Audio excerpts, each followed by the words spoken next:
Live. Everywhere. On netrootsradio.com.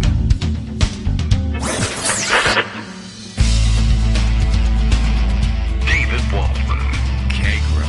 In the morning. Now, here's David Waldman. Hey, there it is. Hey, good morning, everybody. How you doing? Wednesday, May 15th, 2024. Time to actually have the mute button work correctly. I don't know. This thing worries me every once in a while. Okay, we're all right. We're on the air. Everything seems to get the thumbs up, and we got plenty to round up. It is Wednesday. We get a break from action in the Manhattan courtroom today. So that means we can catch up with all the other criminal trials pending with the fascist farting guy and his entourage. Not to mention, I guess we could speak some more about what may develop into a big tax case against him as well. I don't know that there's new detail from that, but just sort of remembering that in context, all of this stuff, the trial now happening in Manhattan, once judged to be the least consequential of the criminal charges pending against Trump, now sort of taking shape as an important leading indicator and reminding everybody that, yeah, this, like the $100 million in likely tax liability, were probably game changers, changed history in the 2016 election, which was so close that, 20,000 votes or so in the right places probably could have swung things and had people had a clearer idea of exactly who he was personally. I mean, we in New York, the New York area knew very well, it had been laid out plainly for all to see, but, people weren't quite looking. But had there been a bigger to-do about, is this the guy you want?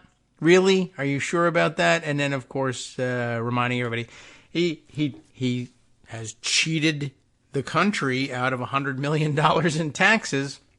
That's fairly significant. Of course, he did have ways of dismissing it. That makes me smart, etc.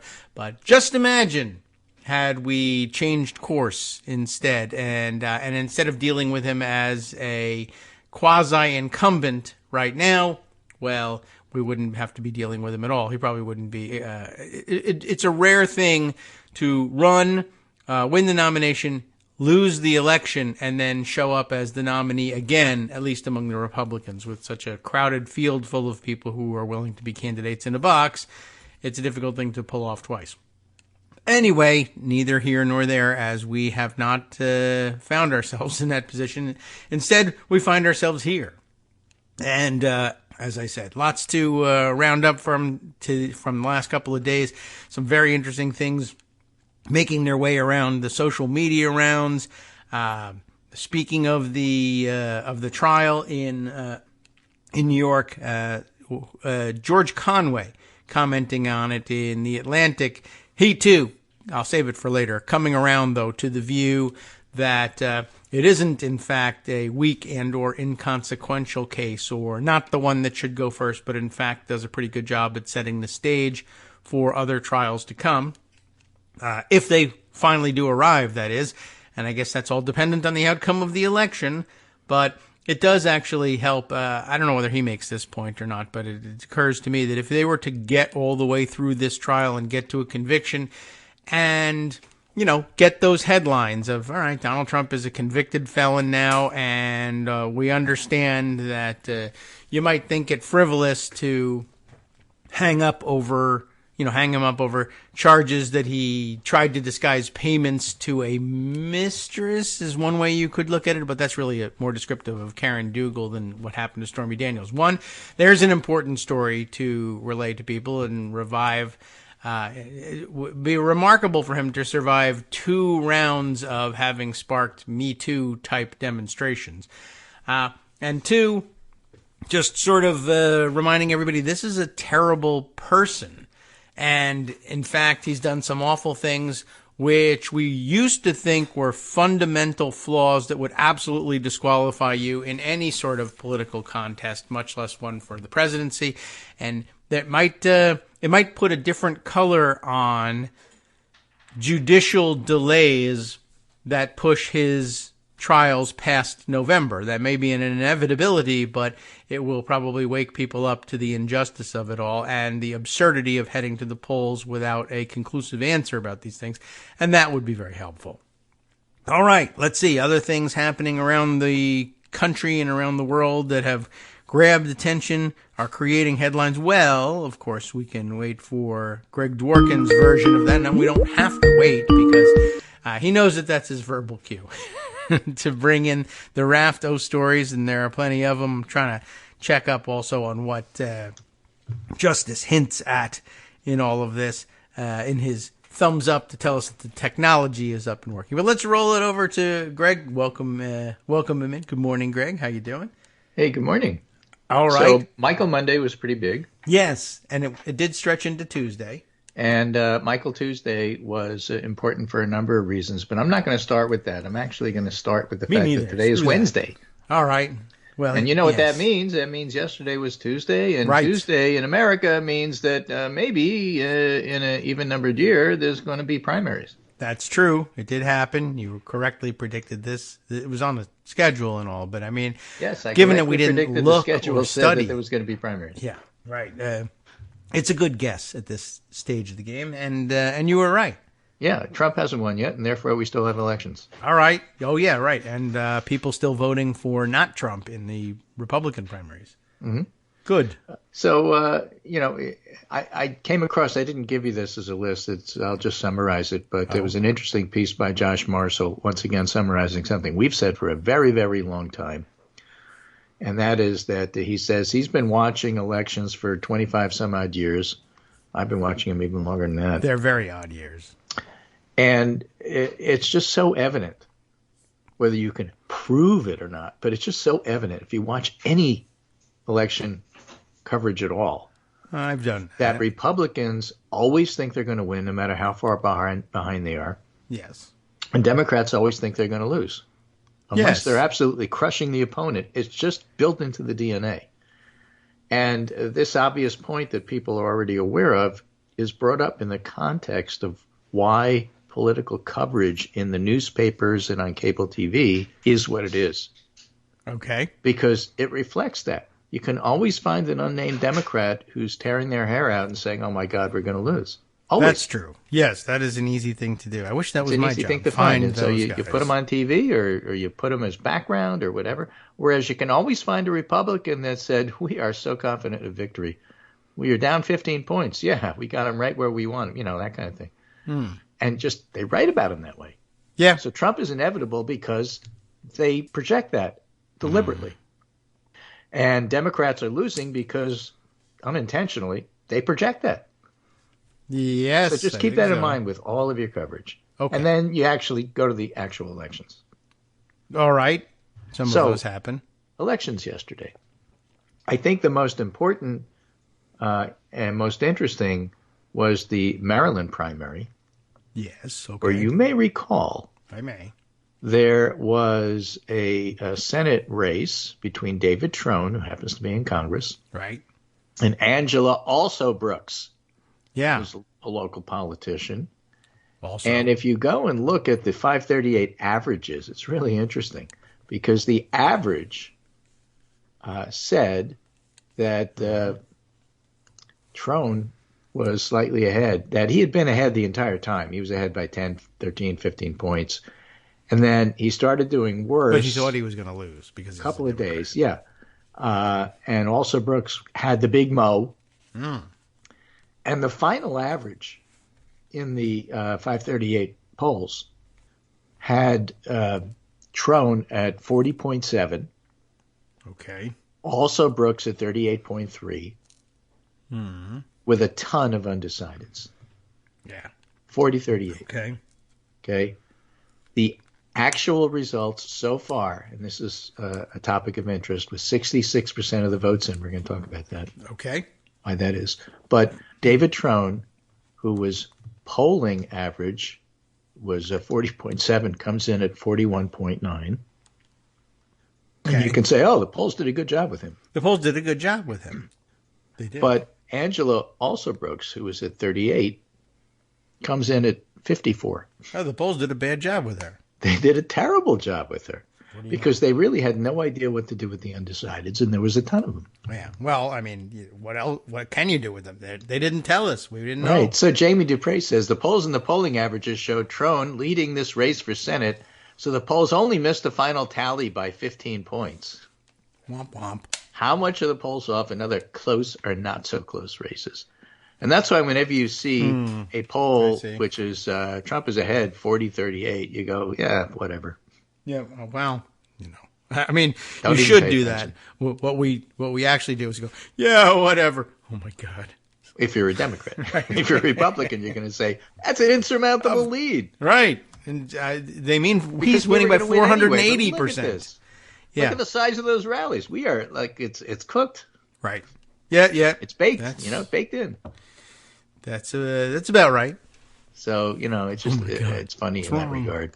Now, if you look at the actual polls, and again, it's really thanks. interesting. March, and this is, in a compressed way, a real good example, I think, of how you should not pay too much attention to early polls. Okay. So March 5th, that wasn't that long ago. It was like 2 months ago. Trone up by 7, Trone up by 9.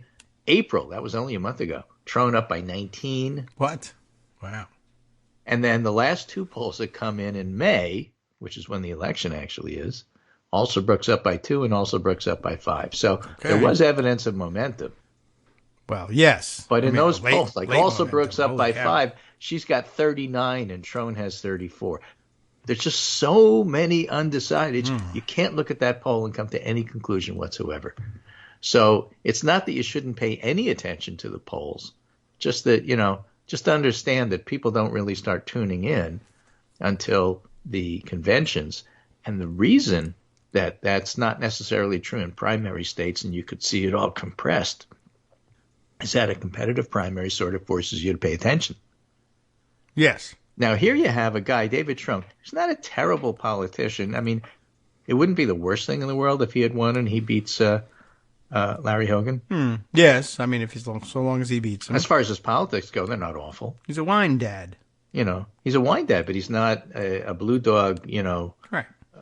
anti-choice as some of the older Democrats in, Midwestern states used to be. But, he has a ton of money, and his whole campaign was, I have a ton of money. Right. Well, And that wasn't necessarily appealing. So these self-funded businessmen don't necessarily do well with the public is what I'm trying to say. I gotcha. And he came in, and his whole ad campaign, which he spent $48 million on to also Brooks's $6 million, was, I have a lot of money. And what did he get? He got, 41.9% of the vote so far, 68% of the vote, 66% of the vote in. And that was his average. So he didn't convince anybody. All the undecideds broke for also Brooks, if you were to believe the polls. All of them. Well, that is difficult to believe usually. It's difficult to believe, but, hey, that's what the numbers say. So okay. my point is, Trump didn't do anything in using that money to try to convince people. It didn't work. So I think also Brooks is going to be a very, very good candidate. And by the way, in the latest polls, the polling average showed that in the old days, which is like a couple of weeks ago, Oh, yeah. Okay. Larry Hogan was winning this race against all comers, Really? but not anymore. Okay. Well, that's exciting. I'm happy about it is that. exciting. So if you look at the You can hear general it in my election voice. right now, the latest polls, Trone in Emerson College polling was up by 11 over Hogan, and also Brooks was up by 10. Okay. Public policy polling, PPP, Excellent. again in May. These are the May polls only. Trone up by 10, also Brooks up by 9. So basically they're comparable. And the idea that, Republicans are salivating because now with Trone out of the race, Democrats are going to have to throw all this money into Maryland that they wouldn't have had to do because Trone was self-funding. All right. Which is like the stupidest argument they ever heard. But remember, they're Republicans and everything is good for them and there's no bad side. You know, the bread is only buttered on both sides and that's just the way it is. So, like, look, this is a Democratic state and also Brooks is going to be the next senator. First of all. All right, I'll take it. Second of all, if Republicans want to dump a ton of money to try to get Hogan over the line and pretend it's New Jersey, where they always do that and then lose, fine. True. I guess, so long as it comes out right. Why is Maryland that bad for Democrats? Pretty good bet. Well, you know, in the because sense they're that Republican. Because, this is terrible. There was an article in the Washington Post saying Republican chances of taking the Senate just skyrocketed based on yesterday's results. Why? Because Jim, whatever his name is, won the West Virginia primary. Oh, Jim Justice. Yeah. I keep wanting to say Jim Jordan, but everybody isn't named Jim Jordan. No, all the Jims aren't named Jordan, even if their names start with J. So Jonah Jameson. That doesn't mean anything. We know West Virginia is the Trumpiest of states. So, again, the early polling showed that Hogan was ahead, but, that's not what's going to happen in November. So keep that in mind when you look at Biden-Trump polling. I will, even if it's not. We're Democrat. Oh, my God, look at that. I'd rather be 10 ahead than 10 behind, but, we're not 10 behind. Yeah, but I'd rather be. Oh, my God, we're not. All right. And then the other thing to take away from the primaries yesterday is how Donald Trump did, particularly in Maryland and Nebraska. All right. Staying with Maryland. Republican primary, Maryland, Donald Trump, 80. 80. He is 80. He should be 80. Nikki Haley, 20. 20. Yet another Haley, the zombie candidate, gets 20% of the vote. Yeah. Biden got 86 and the uncommitted got 10. All right. Hey, 86, he won. Woo! He's 86 years old. Oh. Nebraska primary election results. Donald Trump gets 80. Haley gets 17.9. The only reason she didn't get 20 is some guy named Perry Johnson got 1.8. In Nebraska, Biden gets 90 and Dean Phillips gets 10. Dean Phillips. So, in other words, when you write it up, if you're going to write it up, then you have what Politico wrote, the gossip sheet. Warning signs for Trump, 5 takeaways from Tuesday's primary. Closed primaries didn't eliminate the warning signs for Trump because Haley did well. The Democratic establishment strikes back. Trone failure. $62 million total in self-funding. Well, only Rick Scott of Florida did more than that. Well, he had a But the party apparatus wasn't for Trone. The party apparatus locally, the politicians who knew her, they were all for also Brooks. Okay. And Democratic voters went with the party. That is that good? Are we happy about that? I don't know. Not much of a good Biden result. Protest vote. That's number 3 for them. Big spending outside groups notched wins. Self-funders flopped. Womp womp. And incumbents flexed their muscles. So that's basically the primary thing. Now, here's a really interesting article I came across. All right. From 2022, because I was trying to figure out, look, it's already Wednesday morning. How come those votes aren't counted in Maryland? What's up with them? Oh, I see. What's up with that? 66% in, you said? Yeah. All right. What is? And it's already 20 after 9 on Wednesday, May 15th. Like, what's going on? I don't know. What? The answer is write-ins and Republican politics. Write-ins, really? Write-ins. Okay. Write-ins. Mail-ins. Mail-in votes. Oh. Not write-ins, but mail-ins. Oh, I see. All right. I was like, really? Right? In Maryland, a lot of the vote comes in by mail. You're right when you send it by mail. Sure. There's a law in the books that basically says you can't count the mail votes until tomorrow. You can count the till tomorrow? What? Count the mail votes. You start counting them on Thursday. It's stupid. It's the only state in the country that does that. It's ridiculous. It's exciting. So this is July 2022. Hogan defends veto at the heart of Maryland's delayed election results. As Maryland voters brace for days or weeks of not knowing who won. Remember, mail-in votes can take a while to count. Look at California. Yes. California takes weeks to count. Of course, they have a ton of people. Governor Larry Hogan doubled down on the veto that ensured the unprecedented scramble. They tried to change Hogan it. blamed the Democratic lawmakers who pitched the proposal in advance of what they feared to become a chaotic primary. It's regrettable they didn't pass something that satisfied Hogan's wish for more election integrity, whatever. Sure. Yeah. It didn't meet Hogan's standards for election security, the spokesman said. The governor struck down the proposal in late May with a veto. Why? Hogan's action added to the state's peculiar primary. Yeah. This is the one-in-the-nation voting without the ballots count that the Associated Press called high-profile races in 2022. Mm-hmm. And Hogan said his decision was based on a provision of the bill that would have loosened security requirements at the time of increasing mistrust in the integrity of elections. So I can't do that. Okay. I don't know what the provision is, so I can't evaluate it. But so, all right. So they sought to change a dumb old probably rule about not counting mail-in ballots until Thursday. And about half the states in the country do this. If you have a mail-in ballot, and you get it 2 weeks before the election, you can open the envelope, tally it, but not report it, and then you report on an election day. That's what Florida does. And that's why Florida has their election results right away. It's what I would imagine most people think they do. Right, but half the states don't do that, Maryland being one of them. Some of them don't allow you to open the ballots until a couple of days before the election and not count them until after the election. Some of them don't even allow you to open them. Yeah, no opening them. Don't ever. So if you do that, you're going to get really delayed counts.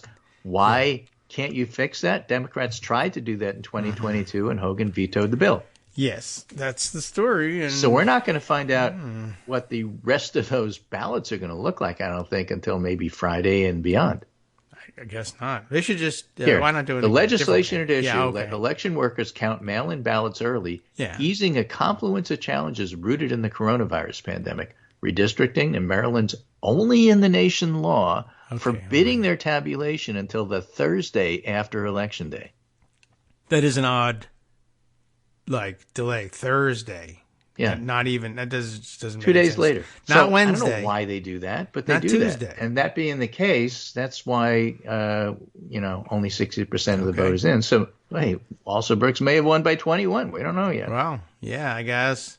They should change it to a no opening them until 4 months after the election.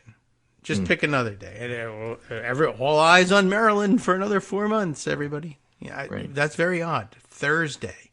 Yes. Not Wednesday, which would be dumb anyway. Or, I could understand as probably a significant number of states say, well, you can open them at the end of the night on Tuesday when all the other voting is okay. Oh, well, let's wait until Wednesday. That's dumb, but all right, I guess. The next day, give yourself more time. No. Another day. Right. So there it is. I play golf. We'll do the trial after the break. Weird. Yeah. But, okay. In the remaining minutes, we got about 3 minutes or so. But who's counting? The Liberal Patriot, a John Halpin piece. That's the Liberal Patriot is the vertical. It's on Substack. And the battle for Haley voters. He actually commissioned a survey to look at who the Haley voters were. Who are you? And I thought that was kind of interesting. Yeah. One of them is Nikki Haley. Yeah, that's one. Yeah. The rest I can't tell you until next Wednesday. Others, if not millions. And he says these voters are not yet sold in either Biden or Trump. Ooh, wow. They're basically conservatives. Again, this is from a survey he did. A large sample poll, 4,000 registered voters conducted by the Liberal Patriot and Blueprint with YouGov, allows us to examine these Haley voters in more detail. All right. We did not include any crossover Democrats who support Haley. You think you did. They're either Republicans, 79%, or Independents, 21%. So that adds up to 100. Oh, all right then. How are these Haley voters planning to vote? Donald Trump, 38. Wow. Bottom line is he only 38. gets 40% of the Haley voters. Okay. Not sure, 24. All right, so that's 38 plus 24 because they're sure. Joe Biden, 19. Ooh. Other, Really? 18. Wouldn't vote 2. All right. So some of the others will go to Trump. Some of the not sure will go to Trump. Mm-hmm. But I don't know that all 24% will go to Trump because, like, Haley's a zombie candidate and they keep voting for her. Yeah, well. And they have the chance to vote for Trump later and later and later. And then this trial comes up, as you were talking about. Yes. I don't know that the not true. sures go for Trump. Look what happened with the undecideds in Maryland with Alsabrook. What I'm saying is that it's not unusual for them to all vote the same way. Not 100%, but you get a majority going one way, not the other. You don't usually split them 12 and 12. Well, that's why it's so hard sometimes to believe when they say not sure. Well, you're awfully monolithic for a bunch of not sure people, but okay. But let's just say that Biden gets 20% of the Haley voters. That's a chunk of change. Yeah, or that 20% of the Haley voters say, I don't know what I'm going to do, but it's not going to be voting for that guy. Yeah, if you look at the others, the wouldn't votes, they're not sure. You can see Biden getting 25% of that vote and 75% going to Trump. Functionally, anyway, and some small percentage just not voting. Point being, in a swing state, that may be the difference. All right. So, when everybody says, well, all the Haley voters are going to vote for Biden, no, they're not. Easily 20% won't, and maybe more than that. Yeah, and I understand the inclination, of course. It's historical, but then again, you say, well, how many of those guys were on criminal trial in 4 states at the time? That's a good How many point. got convicted? That's what we'll talk about. That's true, too. Oh, yeah, right. We have to go back to that. All right. Well, it's shaping up nicely. I wish they'd get it over with already, but we couldn't tell you the results until the following Wednesday anyway, apparently, by federal law. Hi, everybody. It's me, David Waldman. Yes, the same guy who interrupts you all the time. Interrupting you one more time just to tell you again, another reminder that your contributions are what keep this show on the air, and Patreon.com, Patreon.com, is still among the easiest ways to make the sustaining subscription donations that keep us afloat. Are you ready for the pep talk about how our Patreon campaign is still going strong and growing? Well, too bad. Yeah, the plain fact is we actually are headed in the wrong direction, and whereas we once had about 175 monthly patrons, we're now actually down below 150. Time to recruit some more. Not exactly the kind of news I wanted to share, but there it is. For those of you in a position to support the show, Patreon.com does make it easy to make those secure, recurring monthly contributions to do so. Patreon.com/KagroX gets you straight to our donation page. We've been through a lot together. The worst of the pandemic, we hope. The worst of the insurrection, we hope. So go ahead and treat yourself. You don't need an excuse. Give yourself the gift of a little something you enjoy in life. Support the show.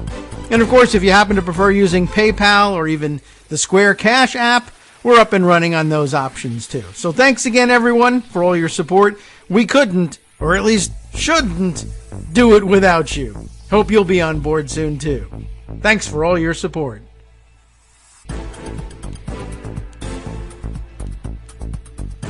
All right, welcome back now to the Kagro in the Morning Show here on Netroots Radio. Let's continue our roundup of the news. I would tell you the rest of the news, but if you're listening in Maryland, you'll have to wait until next week, apparently. Right. I learned a great we'll deal tell you, but you can't hear it until tomorrow. Sorry. I don't really know why that is, but there you go. And then we ordinarily would have sent you the results over the Francis Scott Key Bridge, but then that was bashed to pieces by a boat, so now we have to wait. Yeah, it got demolished yesterday. It was really nice watching the controlled demolition and watching that last giant piece of scaffolding get blown up and collapse where they can now free up the ship. So that happened yesterday. Oh, okay. But before we get to the trial, let me tell you about another lawyer. Oh. WABC Radio. WABC Radio. I'm reading this and thinking, what? This is May 2024? Why didn't this happen years ago? WABC Radio suspends Rudy Giuliani for discussing discredited 2020 election claims. He's been suspended from WABC Radio, and his daily show was canceled over his violation of a ban on discussing discredited 2020 election claims. That Who the hell gave him a show? I mean, That I this didn't is know. as smart a decision as thinking it was a good idea for Paul Manafort to come back and help run Trump's 2024 convention. No one will look at that. I didn't realize he had a show, which is great. Yeah, I didn't either. But ABC, I mean, you know, all right, but and it did take them a while, but I guess maybe by New York law, you're not allowed to make decisions about radio programming until Thursday. Yeah, Thursday, But 4.5 years Thursday, after 2021. the Come on. election. Yeah, all right, that's unusual. Well, Anyway, you know, speaking of New York mayors, good. I'm Yeah, going to take you to an even earlier mayor. Oh, LaGuardia. No, Ed Koch. Oh, all right, Ed Koch. Ed I Koch. remember this guy. Remember Ed Koch? Sure, of course. How's he Ed doing? Koch was a quote machine. Right. Like, you could always go to him and he'd have something to say. And he had a running feud with Donald Trump for a long, long time. And that was known. Good. Yeah. But yeah. I'm bringing this up because this actually came up at trial, in a way. Oh, Ed Koch. Okay. So Koch wrote in one essay, Donald Trump is one of the least likable people I have met during the 12 years I served as mayor. It's incomprehensible to me that for some people he's become a folk hero. Huh. He endorsed this assessment of Mr. Trump's credibility and integrity that was rendered by a former deputy mayor, Alaire Townsend. Quote, I wouldn't believe Donald Trump if his tongue were notarized, end quote.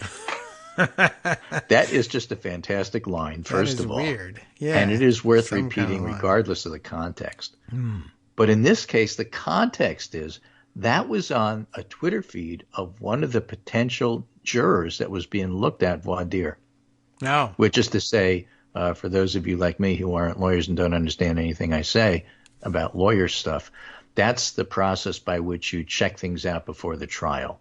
Yes. You basically go through the jury and decide who you're going to take and who you're not for the jurists. And during that process, one of the jurists had or potential jury members had a ton of Twitter tweets that looked very, very similar to this one. Well, and that's Susan normal. Nicholas, one of the Trump lawyers, called it out and started reading them. Yeah, And that's great. I mean, it's just Trump has to sit there and listen to people say these things about him, which was one of the best things about the trial. Yeah. Go on, counselor. Go on. Yeah, go on. Yeah. Are you sure there's not more? Please continue, Governor.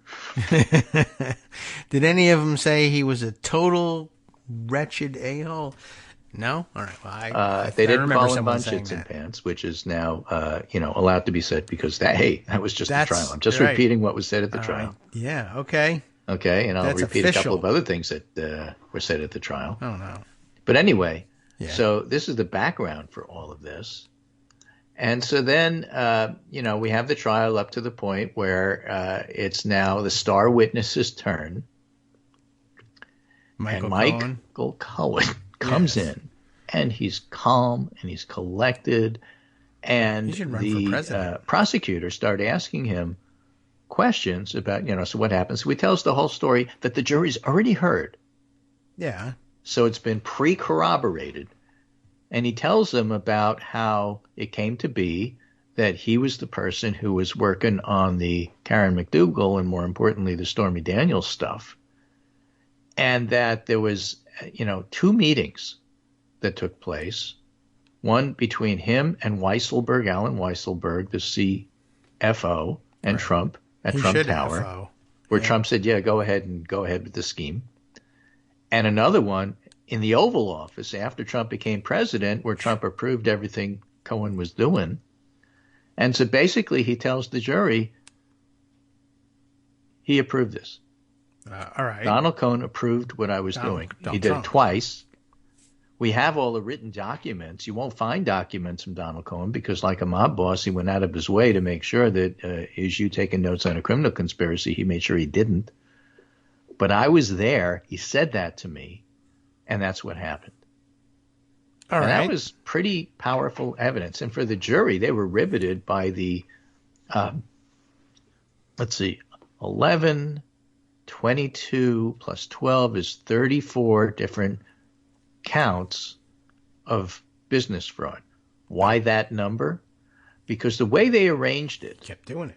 is that Michael Cohen would be reimbursed for paying off Stormy Daniels to shut up so that the election wouldn't be influenced by her story, which would be really bad for Trump. That's the basics. Mm-hmm. And as part of the arrangement, it was late in coming. And so January and February were a single check for $70,000, and then 35 for the rest of the year, month by month. That adds up to 11. So there were 11 checks. That is terrible. There were 11 invoices. Be mad about that, yeah. That's 22. But January and February were listed separately on the Trump Organization ledger. 12 of those, that makes 34. There were 12 entries that said this was for legal fees. And Michael Cohen testified this wasn't for legal fees. This was for paying off Stormy Daniels. Yeah, I'm barely and the allowed prosecutor to charge said, legal well, fees. how do we know that? And Cohen said, they didn't do any legal work for him. Yeah. I mean, you know who you're talking to? You're asking me, well, how do we know you didn't do legal work? How many hours of legal work did you do for Donald Trump that year? And Cohen said 10 hours total, and I didn't bill for it. You wouldn't have paid me anyway. All right.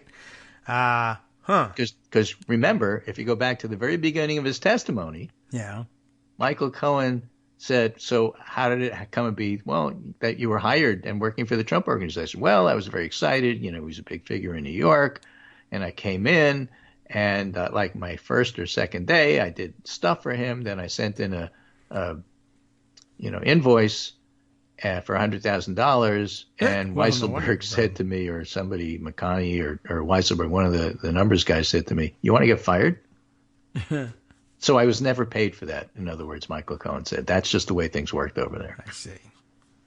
So the idea that he was being paid for legal fees when he was never paid for legal fees. That's interesting. Yeah, right. If I say it's legal, so if you're talking to fees, the I'm jury and you're trying to convince the jury, is this a plausible story? Well, yeah, everything about this story totally, completely hangs together because of the good work that the prosecutors did. Right. They made an extraordinarily detailed, hangs together, everybody corroborating everybody else. And by the way, here are the documents, which are the star witness of the case, not Michael Cohen. It all hangs together. And then Cohen just told the story in a way that the jury could understand. And he was good as a witness. He was very good. He didn't lose his cool, anything like that. And so that was Monday, and then half of Tuesday.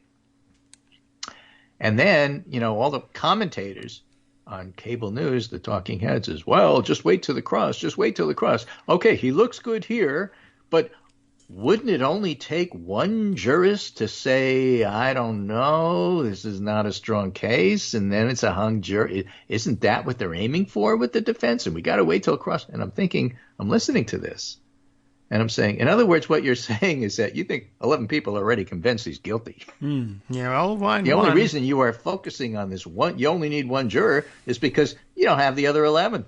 Yeah, well. This is such a strong case.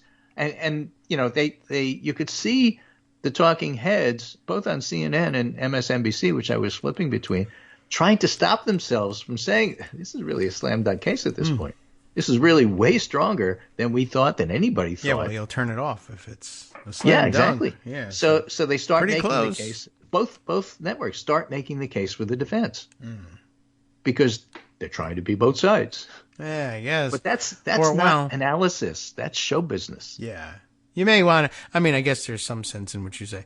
Well, the world being what it is, I do want to prepare you for the possibility that the world being what it is, you can't predict how elections are going to go. The world being what it is, you can never tell what a jury is going to do. Having said that, this is really a strong case. You could still set it up that way. You never know what's going to happen. All the craziest things in the world can happen. But the reason you'll be so outraged about it is because this is such a slam dunk case. And right, exactly.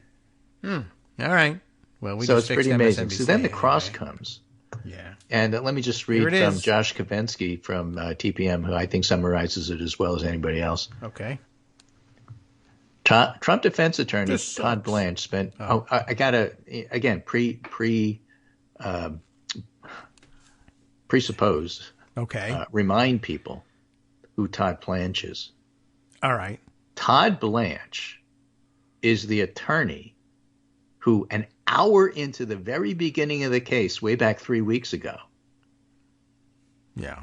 Tried to present stuff to Judge Marchand, and Marchand said, you're losing all credibility with this court. Oh, yeah, okay, I remember that. Same guy. Okay. Having lost all credibility, he now says... So now, having lost all credibility, he now tries to cross-examine Michael Cohen in order to take down his credibility. Okay. Right? Just keep that in mind. Trump defense attorney Todd Blanche spent much of his initial day of cross-examination meandering and questioning with Cohen. He landed a few blows, assailing his credibility in various ways. But he started with an incredible, opening. All right. As Kovarski describes it, it's possible Blanche is keeping his powder dry. He started cross-examination after lunch, after Cohen completed a day and a half of testimony. He ended Tuesday potentially poised to question Cohen about the core of the case on Thursday morning, with a jury that would potentially be refreshed and attentive after a day off. But on Tuesday, the lead Trump attorney started off with outward aggression, coming off at first more like a disgruntled bar patron confronting an antagonist. Did Michael Cohen call him a crying little shit several weeks ago on TikTok? That was the first question he asked of Michael Cohen. Did he call who? The Blanche? Did Michael Cohen call Todd Blanche a crying little shit on TikTok? Did you Is call it me? True that you called me a crying little shit? Yes. That's how it starts. And everybody. What if the answer is yes? Said, what the hell did I just hear? So Cohen starts to answer, and Judge Marchand cuts him off. Yeah. And yes. calls the witness does not have to answer. The attorney over. Yeah. Because there were two objections, right in a row. Are you crazy? Yeah. And a transcript obtained by the New York Times, Marchand says to Blanche, "Why are you making this about yourself?" And from there, Blanche slowly began to lose momentum in his questioning. And, let me use a sports analogy here. You ever watch tennis? I have seen tennis. Yeah? You know how it's played? You know how the game is played? Yes. Do you know who the greatest back and forth. serve returner of all time is? Serve returner? Yeah. No. You can argue with Djokovic, but it's probably Andre Agassi. Okay. He was just known for that, All right. And so imagine he had very good eyesight. Biggest weapon, you're playing against Agassi, and your biggest weapon, your strongest weapon is your first serve. Sure. It's just incredibly powerful, and you get a lot of aces, and that's how you win. Okay. Yeah. And so you just start the game, first set, and you unleash this terrific first serve, best you've ever had, and Agassi just blows it right by you. Okay. On the return. And then you do it again for the second point. Same thing happens. Okay. You're going to feel a little deflated. You can play the rest of the match, but you've already lost. And that's what Blanche must feel like. Like he goes in there, and on 1 hour into the trial, the attorney for Trump, the lead attorney on the case, has the judge tell him, you've just about lost all credibility with this court. And you could just see at the time all the air leaking out of him. And then this happens in the same thing. He was just terrible for the next couple of hours. He just didn't have it. Now, it turns out he's a very, very experienced prosecutor, but basically a rookie defense attorney. And he hasn't done a lot of these cross-examinations, if any.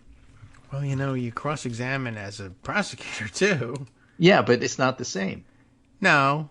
But, you have a different job. But the defense attorneys who do this for a living who are on TV, and this is where the commentary is interesting.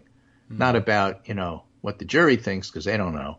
But, basically, as an experienced defense attorney, let me tell you what happens is, when you first start doing this, you have a whole PowerPoint list of points you're going to get, and 3 seconds into your cross, it's just destroyed because it didn't go the way you want it to, and you can't control a witness.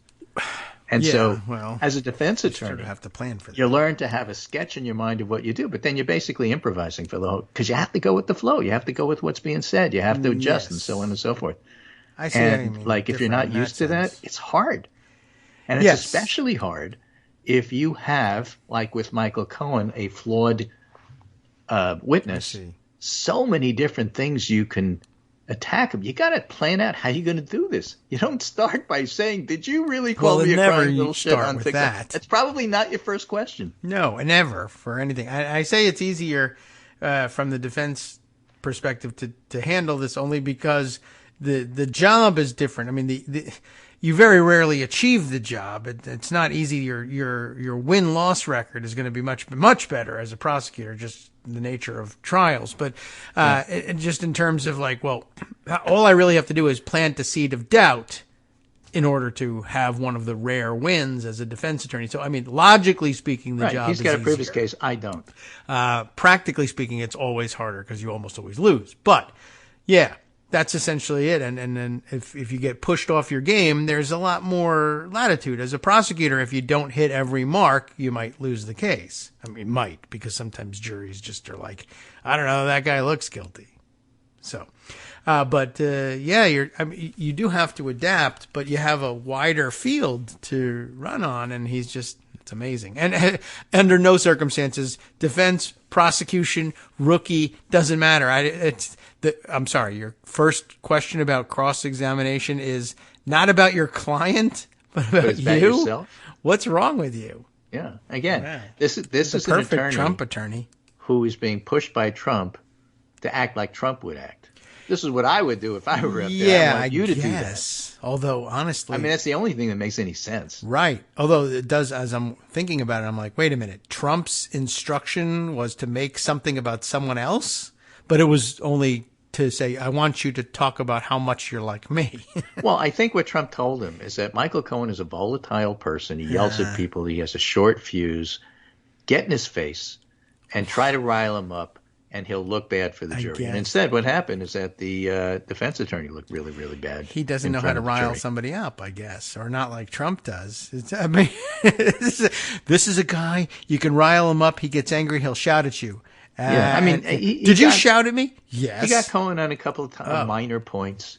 You call it an inaccuracy. I say it's a lie. What's the difference? It's all semantics, that sort of thing. It made Cohen, look a little waffly. There was a time where Cohen could remember a conversation he had in Trump Tower with Trump, but couldn't remember how often he had met with the prosecutors 2 weeks ago. I mean, it was the stupid kind of stuff that attorneys always bring up, defense attorneys always bring up. I know this from the a couple of trials I was at, sometimes as an expert witness, sometimes because I was the victim and I had to testify. Wow. Somebody stole my credit card information years back in New York City. I didn't do it. And I was there to testify that I did not spend the money for computer equipment on this credit card. How do you know that? Well, because I was in London at the time, and this was being charged also, from I don't a own different that equipment. Place in New York City that I wasn't present at, and I can produce the airline and hotel, but they receipts didn't make to show it. that I really was in London, and no, it wasn't me. And the defense attorney for the guy who had stolen the credit card, who was on trial, didn't ask me anything about the documents and didn't ask me anything about the data. He wanted to know, before I came into court, was I sitting on the bench and did I talk to anybody about the case before I entered the courtroom, and other things that were completely extraneous. But you have to do it because those are the tools you use as a defense attorney. And of course it didn't work and the guy was convicted. But, that's what they do. I get that. That's fine. Yes. I don't fault them for that. But sometimes you go, look, you step back and like the jury isn't stupid. And you can ask me all you want about who I talked to on the bench outside the room. It doesn't change the fact that the documents show this guy stole a credit card and used it for his own benefit and charged stuff and made somebody else pay for it, and that's illegal, and he's guilty. And so you can't hide that by trying to distract the jury by talking about whether or not I had a conversation about the weather or I talked to another witness before they came in. Right. To coordinate the story somehow. Yeah. I mean, that's what they were going for. But right. I get it. But that's not going to work. And this isn't going to work either. And so getting Cohen riled is a good move, but he didn't fall for it. Cohen was fine. Well, it was a dumb play. Did you enjoy making fun of me? Yes. Yeah. Would you do it again? Oh, now what am I going to do? Oh, no, I didn't rile him. Give the jury an example right now of how you would make fun of somebody. Well, okay, see Donald Trump over there. I wore a shirt that had him in jail. And do you think that was a good idea? Well, sounds like. And then he went through a whole bunch of other stuff. And Cohen's answer was really funny. I couldn't help it. Did you say this about Trump? Did you say that about? And Cohen's answer, time after time after time, was, that sounds like something I would say. Yeah, all right. Well, did you say this outrageous? Well, that sounds like something I would say. Yeah, I enjoyed. Did you say this about me? Did you call me a crying little shit? Well, that's something I would say. You're killing me. Yeah, and I mean, that's just not going to rile him up. But isn't it, in fact, the case that you are a Objection, crying that's little a leading question. Right, yeah. Strike it. And that happened a couple of times as well. Oh. And so, he just did a terrible job. And again, some of the experienced defense attorneys said, you know what? The first 45 minutes of the cross is when you have your chance to get the jury. Otherwise, what they're going to remember is you didn't do a particularly good job. You were confusing on the details. But the picture prior to that was that Michael Cohen's in control. He remembers the important things. And he told me about these two meetings. That's what I'm going to take away. It gets solidified over the day that we have off. And the idea that Blanche is going to be any better when he comes back tomorrow, and somehow Cohen won't be better. In other words, Cohen gets another day of coaching because they could see where this is going. I guess. And so, it didn't work. And that's why, it looks stronger and stronger and stronger for the prosecution the more we go on. Yeah, right. They have the evidence. Yeah, they have the 34 documents. Yeah, they have the motive. Yeah, they have David Pecker corroborating. Yeah, they have Stormy Daniels explaining in lurid detail why Trump didn't want this story out, which gets to the point you made before about reinforcing the fact that Trump is not a good person. But all of that happens. It's really hard to see how, he doesn't lose this case. I like it. That's going to work out real well. I guess I would have probably at this point, ordinarily I would say I don't have any redirect questioning here, but I guess at this point I would come back with redirect and say, what did you call Todd? What's his name? When you spoke about him on Twitter, I just wanted to hear you say that again. Oh, you mean the whiny little? Yeah. Would you tell me again? Okay. All right. And by the way, this giant poster, is this the tweet? Yeah, exactly. And the jury's looking at it and laughing. That's outrageous. They're trying to keep a poker face. We've made it as we've rendered it as if everyone will look out the window of the courtroom here, we've rendered it as a billboard across the street just to see if the wording changed at all when we blew it up to giant size. Would you read that for us? Tell us, is that the same thing you said? How long you want to go on with it? If no one minds, we'll just do this until lunch. Right. Wow. Okay. Republicans Against Trump, which is a Twitter account. RAT, yes. RAT. Also retweeted this February 2019 documented testimony from Michael Cohen. Mr. Trump claimed his medical deferment was because of a bone spur, but when I asked for medical records, he gave me none and said there was no surgery. He finished the conversation with the following comment: "You think I'm stupid? I'm not going to Vietnam." Oh, yeah, well. I mentioned that because if you're of a certain age, you look at that and say, "Oh my God." If that doesn't do it, or that will do it if the $100 million in tax cheating doesn't do it, the porn star payoffs. So here's the thing. Come on. There was somebody who interviewed, I think it was 20 women who voted for Trump in 2020 to get the reaction. Now, some of them are appalled. Most of them basically say, look, I know, to paraphrase Michael Cohen, I know he's a crying little shit, but what are you doing to me? I liked the idea that the economy was good because he's a good businessman. And that's what this trial, is also hitting at. The idea that Mr. Trump was at the pinnacle of a giant organization and, he's David Rockefeller running, Chase Manhattan or whatever, That's not what this is. It's a small family business where everybody knows everybody else. There's 10 employees total. He demands total loyalty, and he cooks the books. And that's what's coming out of this trial. And so for those of you who think he's a really strong businessman, where's the evidence for that? So again, you don't know with any given voter, including Haley voters, what's going to motivate them.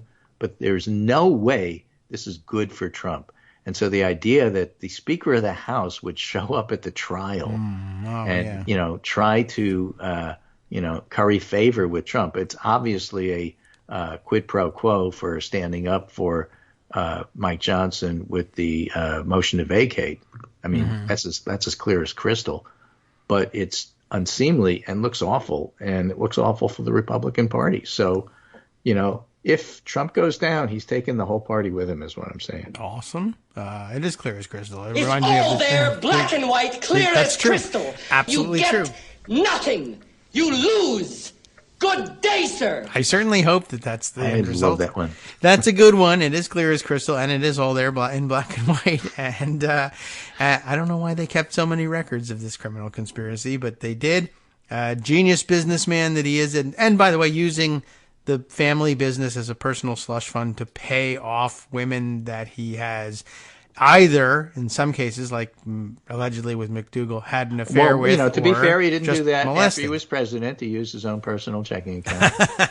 Yes. And then Genius, stuck in that situation, genius businessman that he is, he engineers a way to pay $130,000 by paying $360,000. Just 420, great. actually. 420, even worse, right. Because he doubled, he doubled what Cohen was owed, right? So that to pay taxes, because it was no longer repayment of loan. The one it's time now he paid business taxes. services, so he's eligible for taxes. Yeah, and that's part of what the New York State is saying. Yes, but at the same time, Michael Cohen was really upset his bonus wasn't what he expected, and so there's an extra bonus thrown in there to try to make things right. And that's part of the extra money that takes it up to $420,000. What a brilliant businessman that he is! He pays $130 and then decides to make it right by paying $420. Now that's a defense. There you go, Todd. Now this is how you do your closing argument. Are you trying to tell me and tell this jury that at long last Donald Trump paid his taxes and tried to do the right thing? Give me a break. There's no chance that happened. Oh, yeah. Well, unfortunately, it is all there in black and white. We can talk about it some more tomorrow.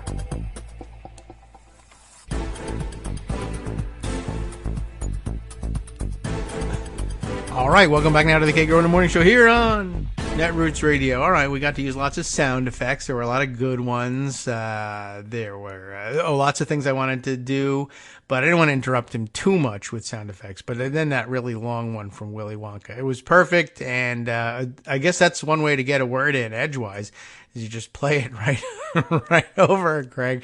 But yeah, lots of sound effects could have been used. I wish I had used the censoring horn once or twice more. We'll have to mark this one as not particularly clean necessarily. I'm not going to go in there and take care of all those. Who knows? There were like 19 different places where we read that quote. So Michael Cohen doing his best to keep the podcast out of the hands of children, I guess, although I mark all of them as it's not made for kids.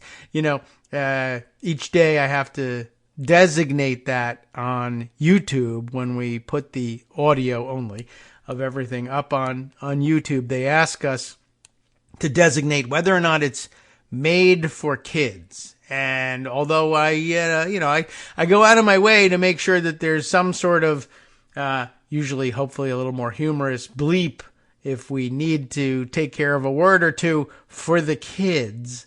But I mean, is it made for kids? No, it's not made for kids. What kid would like this? There's barely any adults that like talking this much about politics and procedure. Kids? No, I don't think so. So it's easy enough to answer. It's not made for kids, although I don't know what that does to the algorithm or whether they, suppress it some more because the searchers could be kids. I have no idea, but I try to be honest about those things and to market, is it clean or is there profanity in it? Well, now there's like 19 of them and there's no disguising it. But it's not my fault. It was in the news.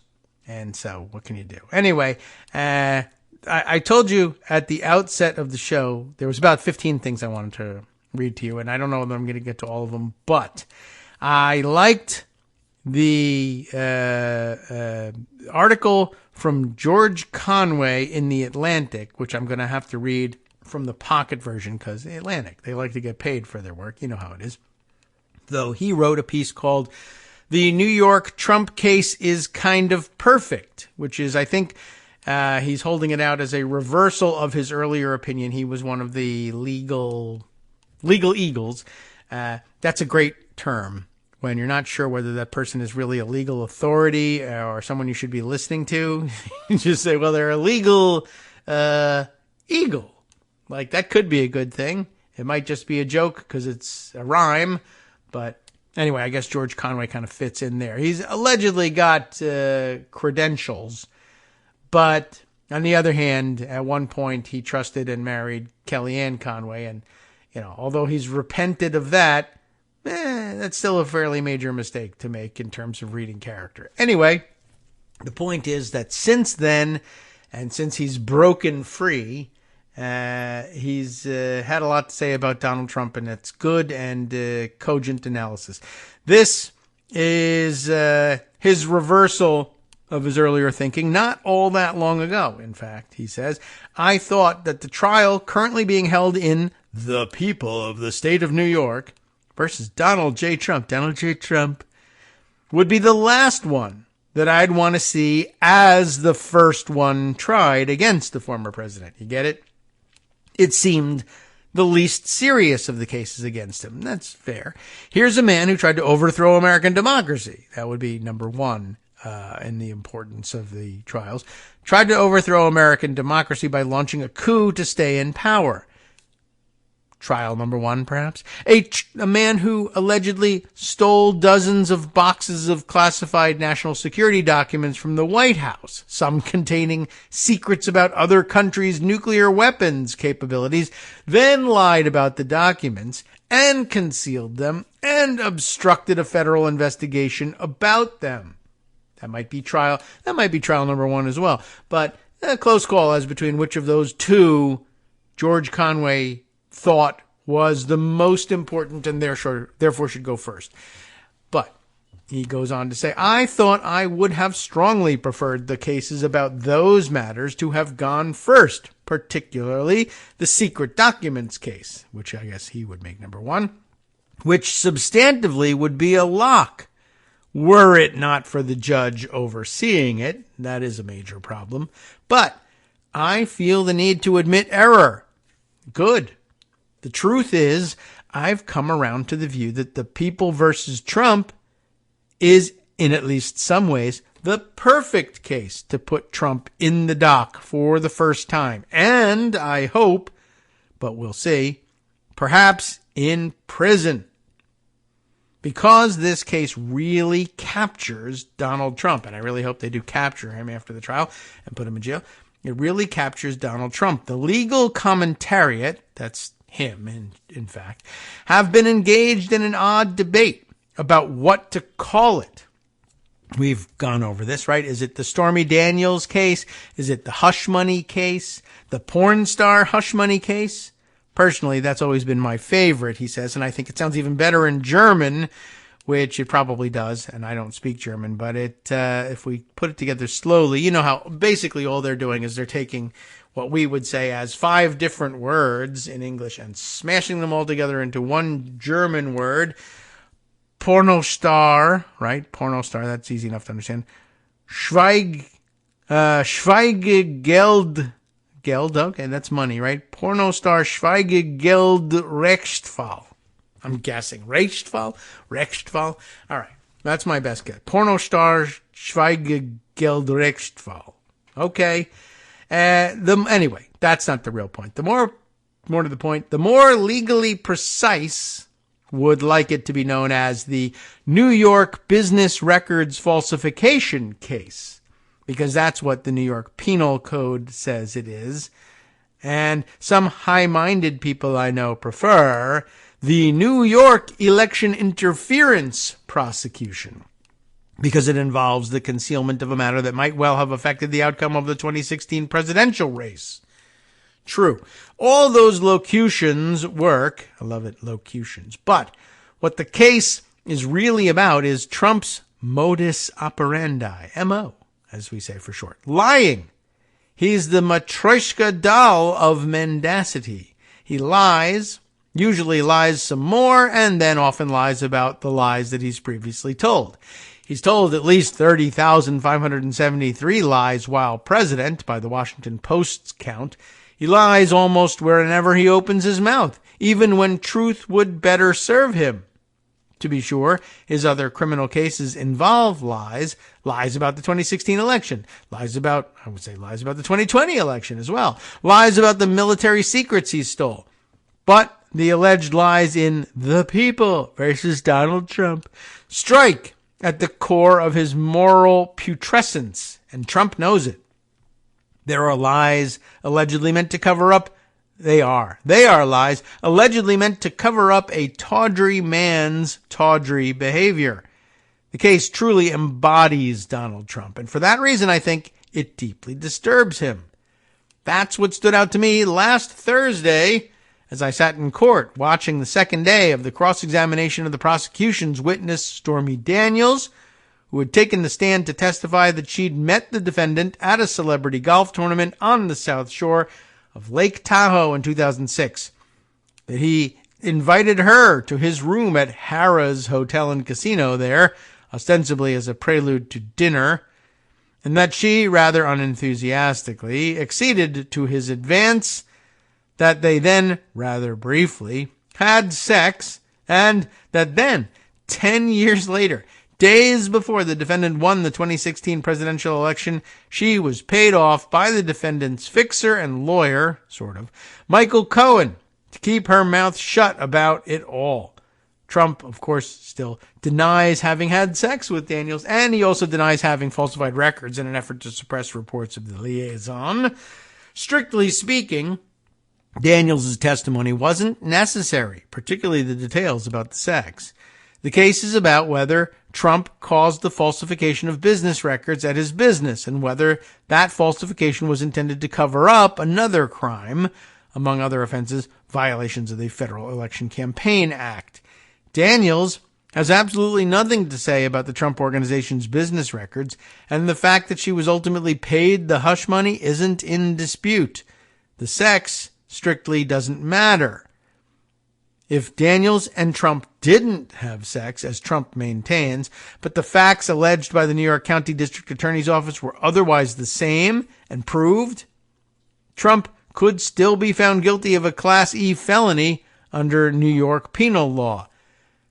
But, as we have so often seen over the past 9 years, Trump's instinctive, narcissistic mendacity came into self-defeating play once again, this time by making Daniels' testimony more significant than it had to be. It's hard to imagine that many sentient, honest human beings could believe Trump's denial of having congressed, what do we say, maybe perhaps, with Daniels. Yet Trump continues to insist on denying it, not only in public but in court. And not only is sex not an element of the crime, but his strongest defense, the one he could actually skate on, will be to argue that there is insufficient evidence that he knew his people were falsifying business records. This defense faces many problems, including that Trump personally signed on the Resolute desk some checks made out to Cohen in packets with false backup attached.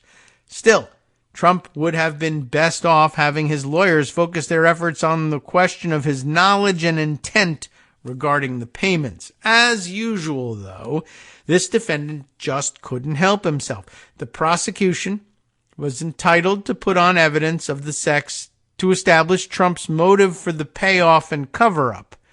The defendant could have had his lawyers not dispute the point, even stipulate it. What's the harm? His political supporters stand by him even though he's already a civilly adjudicated sex offender. So why would they care one whit about what he did consensually for a couple of minutes with an adult film actor once upon a time in State Line, Nevada? He had not insisted on contesting, or had he not insisted on contesting the point, Daniels might not have had to testify. Or at least she might have been on and off the stand in a flash. Because again, what ultimately matters in the case happened mostly in New York City in 2016. But as you know, I'll just add this commentary and just to tie things back to what Greg's experience had been. When you prosecute cases, or rather not prosecute, but defend cases the way Trump does, here in prosecution, meaning I just mean executing the case. But when you approach cases the way Donald Trump does, you create problems and you create opportunities for the other side to do things that they ordinarily wouldn't bother trying to do because they don't think the door will open. Like with Greg's case, you notice, I tried to stop at that point and point this out, but it's better done here now, right? Greg's case about the credit card theft, right? That somebody had stolen his credit card information and used it to buy computer equipment. And the questioning from the defense attorneys maybe, how do you know you didn't buy the equipment? Well, I didn't because I was in London at the time and I couldn't have made this charge. Although, nowadays you might be able to say that's no barrier. You could easily have made this order from London via the internet, or even at that time, probably via telephone, but I didn't, right? But anyway, the point was, what I wanted to point out was that that Greg was ready to and could have produced all the records showing that he had taken this flight. Here are the flight records. Here's my hotel records. Here's my credit card bills for the hotel, establishing my presence in London at that time. But the defense attorney didn't demand them, probably because, it would be moot, right? I'll demand them and they'll produce them. And then I'll look like an idiot. I'll have gotten nothing and I'll have helped prove the case against my client. So I'll just stipulate that all of that is true because probably pre-trial I've asked you, well, do you have receipts for that? Yes. Can you produce them? You can. Oh, yeah, look at that. All right, never mind. At trial, I won't bother going there. But with Donald Trump, he forces his lawyers to go there anyway. And I guess in a search for any possibility of finding a place for one juror to hang the jury by saying, well, I don't know, something didn't look right about the documentation somewhere along the way. In Donald Trump's case, they make you do all of that. That's why you had all the testimony of all the accountants, and even partly why you have the testimony of Stormy Daniels. This is alleged to be a payoff to cover up a sexual liaison with this person, and and Trump's view of it. How do you know that happened? How do you know that how do you know that I ever met her? How do you know that there was a payment? All right, well, we'll have to put it all on and establish it piece by piece because you're forcing us to do it. Now we're going to have a 3-week trial, which could have been done and normally for most criminal trials is done in a day or two. But I can pay lawyers to make this thing take 3 weeks in the hopes that somebody will say something wrong or misspeak, and that could be all it takes to find that 12th juror who thinks there's reasonable doubt. And in Greg's case, where there wasn't that kind of money available for the defense attorney said, all right, well, we saw it pre-trial. We know all the evidence exists. We presume that it hasn't been counterfeited, and we're just not going to spend time at trial questioning it. With Donald Trump, they question everything. And so you got to put Stormy Daniels on the stand to say, yes, there was a motive for making this payoff. Trump's insistence, back to George Conway, Trump's insistence on pointlessly contesting Daniels' veracity entitled the prosecution to draw her account out even more than it otherwise could have, not only to establish a record on why Trump would have been motivated to hush Daniels up, because sex, that's the answer, but to bolster her credibility with detail of her recollection about that sex. Both of those comments having been made actually in parenthetical comments by Conway here. I'm not adding that. As Justice Juan Merchan later told the defense counsel in denying their motion for a mistrial, your denial of a sexual encounter puts the jury in a position of having to choose who they believe. Donald Trump, who denies there was an encounter, or Stormy Daniels, who claims there was. Although the people do not have to prove that a sexual encounter actually did occur, they do have the right to rehabilitate Ms. Daniels' credibility and to corroborate her story, which was immediately attacked by the defense on opening statements. The more specificity Ms. Daniels can provide about the encounter, the more the jury can weigh to determine whether the encounter did occur, and if so, whether they choose to credit Ms. Daniels' story. And that's exactly right. They moved for a mistrial because she just gave salacious detail that had no business being brought up.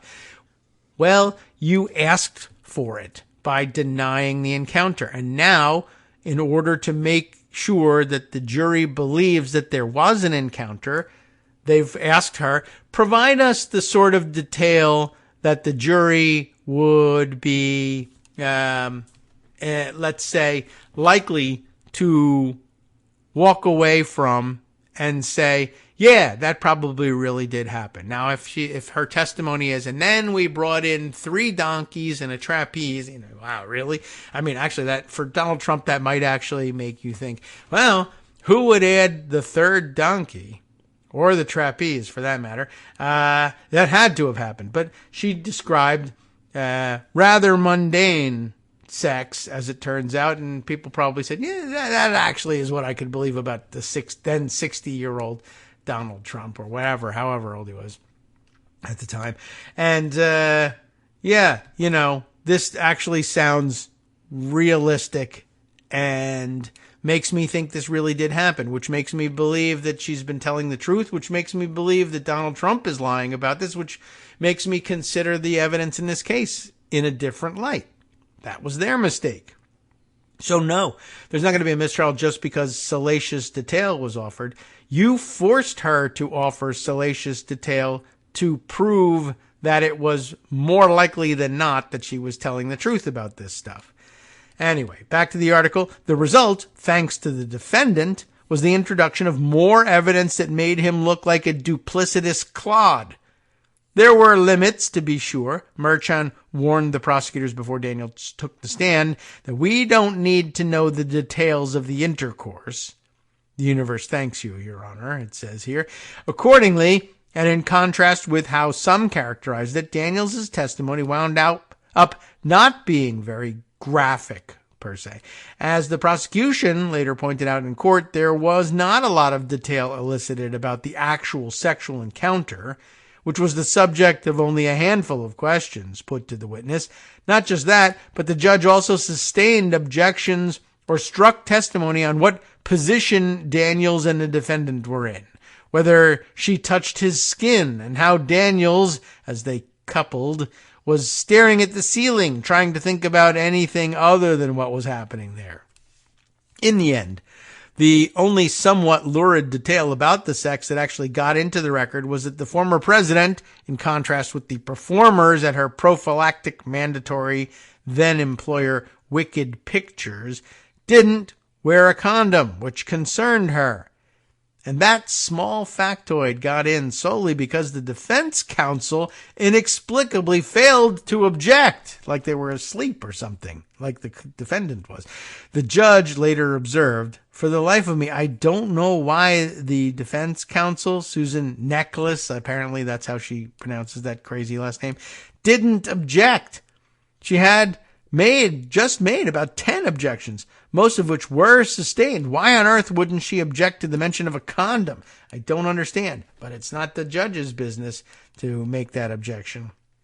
Okay, so, and that's interesting too, right? So remember that if your plan is, we're going to drag this trial out and force the prosecution to prove facts that we could just as easily stipulate and shorten the trial, because who knows The more you make them perform, the greater the chances that they'll make some sort of an error. But you forget, as people do sometimes, with sitting around with guns waiting to become a hero and then accidentally shoot themselves in the interim.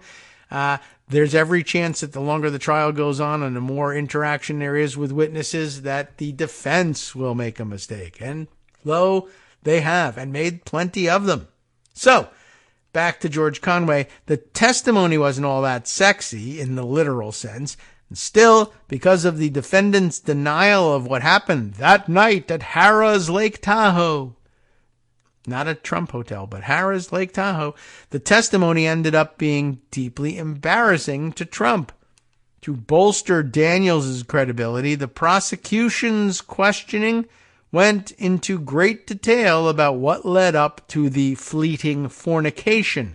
Essentially, her conversations with Trump beforehand. And that brought out some memorable and highly believable testimonial gems that perfectly capture the lowbrow, hyper self-absorbed 45th president of the United States. There's Trump telling Daniels, "You remind me of my daughter because she is smart and blonde and beautiful." Wretch. Gross. And him admitting that he and his wife, Melania, actually don't even sleep in the same room. And there's repeatedly interrupting Daniels. There's him repeatedly, interrupting Daniels to talk about, who else? Himself. He would ask me questions and then not let me finish the answer. He kept cutting me off. And it was almost like he wanted to one-up me, which was really just hilarious when you think about it. And there's how, when the self-consumed future defendant asked, "Have you seen my new magazine?" and pulled out an issue with his face on it, Daniels called him rude, arrogant, and pompous and said, "Someone should spank you with that. That's the only interest I have in that magazine. Otherwise, I am leaving." And there's how, when finally faced with the prospect of Daniels walking out, Trump rolled the magazine up and gave it to her. Right? Those are some interesting details, all of which I guess go to making it possible for the jury to say, I think she's telling the truth and she has good reason to. And that means that the defense has been lying this whole time about something extraordinarily basic to the case. Well, in that Nevada hotel room that night, Daniels said, she rose up to the challenge. "I took that magazine. I took it from him and I said, 'Turn around.' And I swatted him." Where? Right on the butt. Well, exactly what you would imagine. But okay. The alleged spanking hardly could have rent Trump's rump in 2006, but given his extreme vulnerability to narcissistic injury, the story surely had to have inflicted acute trauma upon his most delicate ego when Daniels told it 18 years later. We need not speculate. The day before, Merchan had ruled on the district attorney's third motion to hold Trump in contempt for violations of the court's gag order, which restricts the defendant's ability to make public statements attacking witnesses. And for the 10th time, Merchan held Trump in contempt. But more important, Merchan gave the defendant a warning. The legal maximum of a $1,000 fine for each count of contempt, the judge observed, had failed to deter Trump from violating the gag order. Therefore, going forward, this court will have to consider a jail sanction if recommended. He addressed the defendant directly in open court. The last thing I want to do is put you in jail, but at the end of the day, I have a job to do, and part of that job is to protect the dignity of the judicial system and compel respect. So, as much as I do not want to impose a jail sanction, I want you to understand that I will, if necessary and appropriate. And Trump, by the way, has now found what he thinks is a way around that, inviting guests each day to fawn over him at court and to deliver the criticisms and attacks that Trump himself cannot deliver or tweet or retweet or put on Truth Social. And instead he puts his proxies out there to say it for them. And in a particularly disgusting display of this strategy, managed to get the second highest ranking constitutional officer behind the president, the Speaker of the House, Mike Johnson, to come and do that dirty work for him. That's highly inappropriate, to say the least. Anyway, so that lecture from the judge is where things stood the next morning when Daniels testified about the spanking. Trump was so very close to, and perhaps just one, contumacious act away from incarceration. And yet, when he heard Daniels say she had spanked him, he almost landed himself in lockup. Not long after that testimony, the court took its regular mid-morning break. The jury was excused, and Merchant immediately called the lawyers to the bench. What did he tell them? He told the defense counsel that their obviously upset client had been cursing audibly and shaking his head. Trump had done that. In particular, the judge said, when Ms. Daniels was testifying about rolling up the magazine and smacking your client. Quelle surprise. Well, that's true. Everybody surely knew it was coming, but it didn't land him with a fine or in jail again. He's got a lot of latitude, as it turns out. Wow. Sup, fam? It's your boy Darwin, aka Darwin_Darko, aka the most reasonable man in America, aka KITM's senior black correspondent. You might remember me from such recordings as Spacemen vs. Space Cadets and We Need to Talk About Joe Biden. Today, I want to bring you good news about that thing you've been struggling with. Do you suffer from giving too much of a damn? Do you turn on the series of tubes and find yourself outraged at the particular way some news organization strung some sentences together only to realize, nope, this is not some fictional hellscape? Well, guess what? You no longer have to accept the life of giving too much of a damn. You can do something about it, because even you, yes you, can be a show contributor. Now I know what you're thinking. Hey, Mr. Most Reasonable Man in America, I'm not some professional podcast talking guy. Don't worry about it. Do you have a smartphone or some other electronic recording device? Well, that's all you need. You too can have a segment where you can read us an important article and give us your take. Read one of your own original essays, or even just give us your commentary on something you'd like to share that's important to you. Fair warning though, side effects may include general punditry, having opinions and hot takes, getting stuff off your chest, and hearing your own voice. If your recording lasts longer than 5 to 7 minutes, please consult kagrox@gmail.com. That's KAGROX@gmail.com.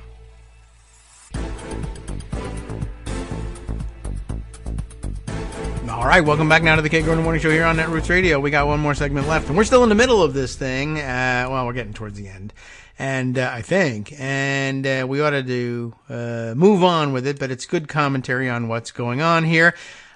So when we left off in reading George Conway's article in which he admits changing his mind about the import of and possible impact of the New York trial, we were reading about yet another potential episode of contempt of court that Trump exhibited in not speaking out in public, but rather muttering his obscenities audibly and shaking his head while Stormy Daniels was testifying about having rolled up the magazine with Trump's face on it and spanked him with it.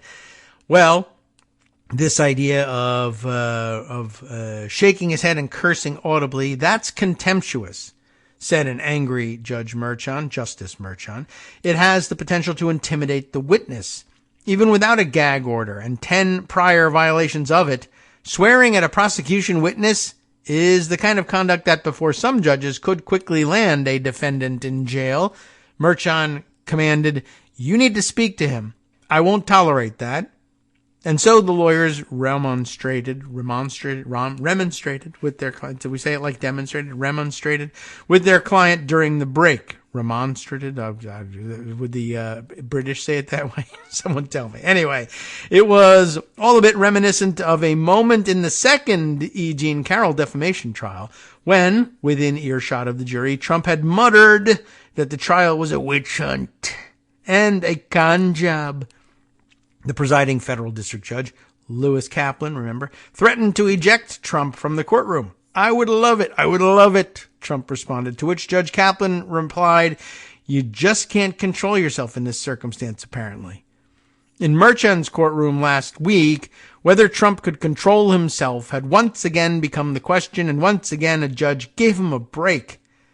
But the struggle continues, and it's being waged behind the scenes, largely by Trump's legal and political teams. Another person battling to maintain his freedom would probably remain focused on that battle.